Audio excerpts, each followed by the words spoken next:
குறிப்பாக பள்ளிகளோடு ஆண்களும் பெண்களும் நெருக்கமாக்கிக் கொள்ளுங்கள் தொழுகையை. ரஜுலுன் கல்புஹு முஅல்லகும் பில் மசாஜித். மறுமையில் 7 அர்ஷின் நிழல் உண்டு. அதில் ஒரு கூட்டம் பள்ளிகளோடு தங்களுடைய உள்ளங்களை அல்லாஹ்வுடைய இல்லங்களோடு தொங்கவிட்டவர்கள், இணைத்துக் கொண்டவர்கள் என்று அல்லாஹ்வுடைய ரசூல் சொன்னார்கள்.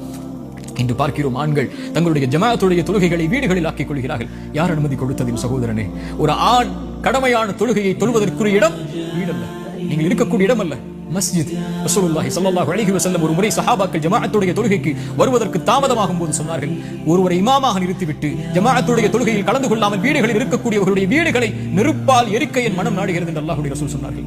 அல்லாஹ்வுடைய ரசூலுடைய கோபத்தை பாருங்கள். மரணிக்கக்கூடிய தருவாயிலும் கூட அல்லாஹ்வுடைய தூதரால் நடக்க முடியாத பள்ளியை நோக்கி என்று இருந்த போதும் கூட 2 தோழர்களுடைய தோள்மாட்டில் தங்களுடைய புஜங்களை போட்டுக்கொண்டு கால்களை பூமியில் தரதரவென இழுத்து முஹம்மது ரசூலுல்லாஹ் அல்லாஹ்வுடைய இல்லத்தில் தொழுதார்கள் என்றால் என்ன அனுமதி இருக்கிறது எனக்கும் உங்களுக்கும்? அல்லாஹ்வுடைய ரசூல் ஸல்லல்லாஹு அலைஹி வஸல்லம் இடத்திலே உம்மி மக்தூம் கண் தெரியாத நபித்தோழர் வருகிறார். யா ரசூலுல்லாஹ், இரவுடைய நேரத்தில் என்னால் வீதிகளில் நடந்து வந்து பள்ளியில் தனியாக தொழ முடியவில்லை, கண் தெரியாது, எப்படி வருவேன்? அல்லாஹ்வுடைய ரசூலை, எனக்கு வீடுகளில் தொழுவதற்கு அனுமதி உண்டா? அல்லாஹ்வுடைய ரசூல் ஸல்லல்லாஹு அலைஹி வஸல்லம் கேட்டார்கள். எனக்கும் உங்களுக்கும் அந்த கேள்வி பொதுவானது. அதானுடைய சப்தம் கேட்கிறதா?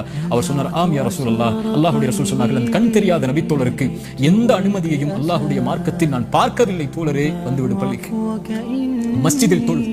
அல்லாஹு அக்பர். ஹாஃபிலு அலா ஸலவாத். தொழுகைகளை பாதுகாருங்கள் ஆண்களே பள்ளிவாசலில்.